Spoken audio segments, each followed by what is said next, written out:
Bom, meninos, a aula do dia 23 foi a aula que eu pedi, aquela videoaula de resolução de exercício, lembra? Então, se você copiou e respondeu 3 exercícios daquela aula, pronto, já conseguiu sua nota referente a essa aula. Já no dia 25/3 foi a aula de exercício, né? Foi aquela, agora é sua vez de praticar.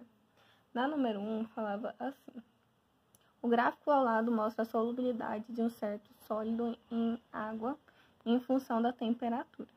Uma mistura constituída de 30 gramas de sólido e 50 gramas de água a uma temperatura inicial de 80 graus Celsius foi deixada para esfriar lentamente e com agitação.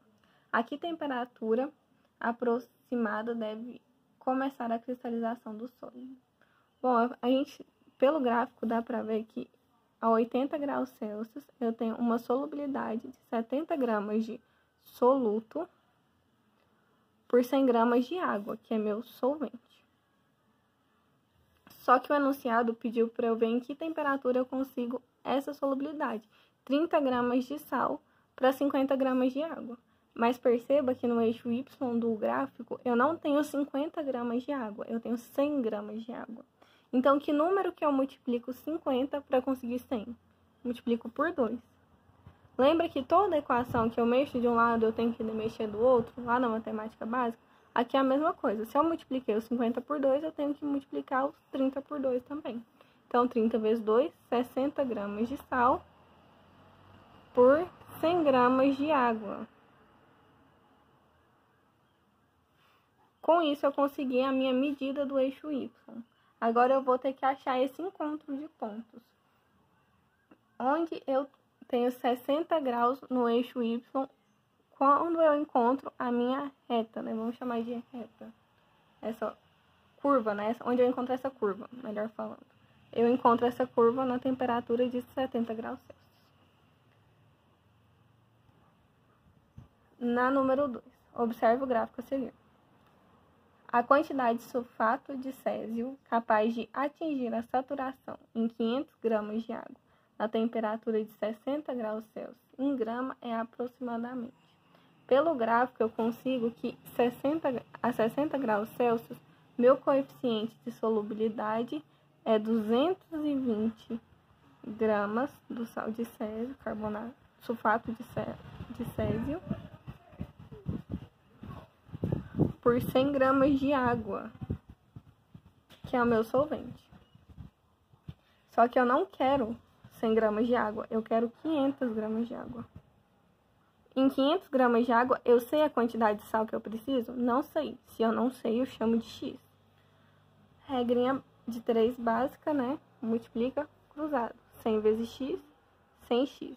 220 vezes 500.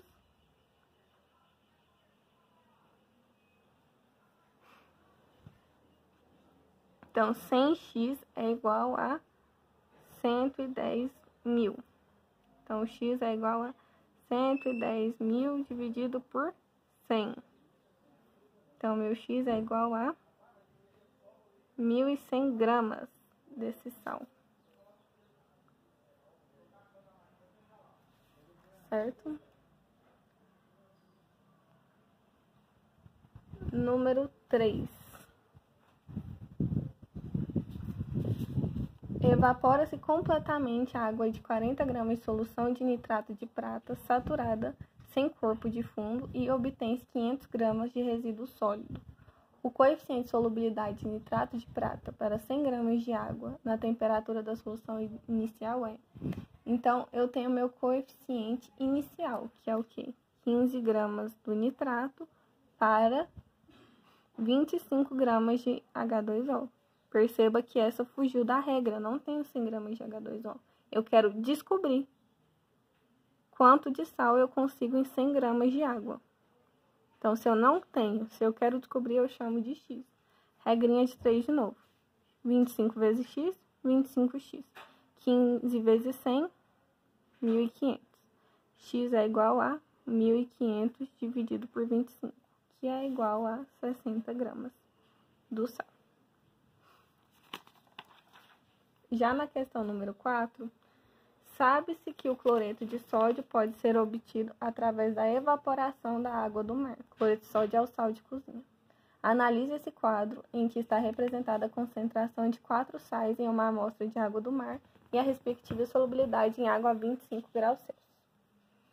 Na letra A está pedindo qual dos sais é mais solúvel em água. O sal mais solúvel em água é o NaBr, o brometo de sódio. Por quê? Ele é mais solúvel. Porque na terceira coluna aí eu tenho que a solubilidade dele é 1160, é o maior número. Então, se ele possui o maior número, é a maior solubilidade por grama de água, por litro de água. Letra B. Quanto de NaCl será necessário para criar uma solução saturada com 5 litros de água? Bom, o NaCl, ele possui um coeficiente de solubilidade de 357 gramas por 1 litro, por litro. Então, se eu não quero em litro, eu quero 5 litros, eu vou chamar de X a quantidade de sal. Regrinha de 3, 1 vezes X, X. 357 vezes 5, 1.785 gramas.